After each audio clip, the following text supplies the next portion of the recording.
የታዋቂው የኢቢኤስ ቴሌቪዥን ፕሮግራም አቅራቢ አርቲስት ዳንኤል ተገኝ ከእስር መፈታቱ ለብዙ ደጋፊዎች ትልቅ የምስራች ነበር።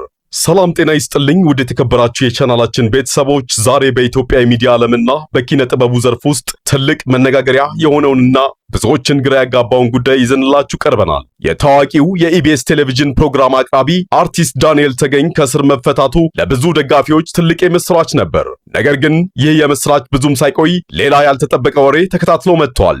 ዳንኤል ተገኝ ከእስር ቢፈታም ወደ ስራ ገበታ መመለስ አይችልም የሚለው ወሬ በማህበራዊ ሚዲያ ላይ እንደ ሰደድ እሳት ተሰራጭቷል።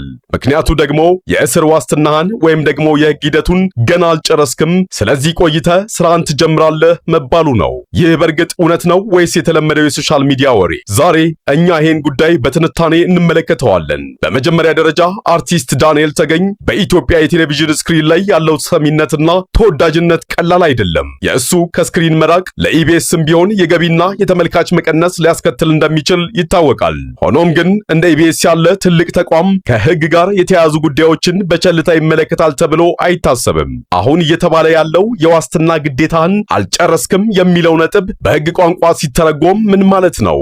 አንድ ሰው ከእስር በዋስትና ሲወጣ የተጣሉበት ግዴታዎች ሊኖሩ ይችላሉ። እነዚህ ግዴታዎች ደግሞ ከስራ ጋር በቀጥታ ሊጋጩ ይችላሉ።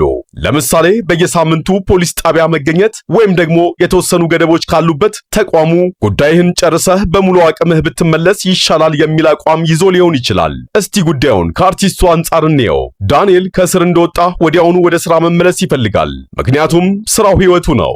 ነገር ግን ተቋሙ ቆይ ሲለው በአርቲስቱ ስነ ልቦና ላይ የሚፈጥረው ተጽዕኖ ቀላል አይደለም። በሌላ በኩል ደግሞ የኢቢኤስ አስተዳደሮች ብራንድ ጥበቃ ላይ ናቸው። አንድ በአሁኑ ሰዓት በህግ ሂደት ላይ ያለን ሰው በቀጥታ ስርጭት ላይ ማውጣት ለተቋሙ ስም ምን አይነት ትርጉም ይሰጣል የሚለውን እየመዘኑ ሊሆን ይችላል። ብዙዎች ግን ይህንን ውሳኔ ዳንኤልን የማግለል ስራ ነው ብለው ይተቹታል።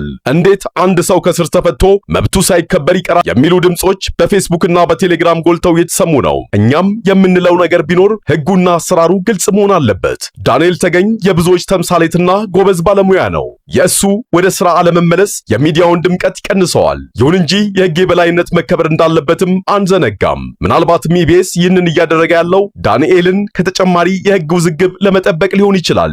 ምክንያቱም አንድ ሰው በዋስትና ላይ ያለ የሚናገራቸው ንግግሮች ወይም የሚሰራቸው ስራዎች በክሱ ሂደት ላይ ተጽዕኖ ሊያሳድሩ ይችላሉ።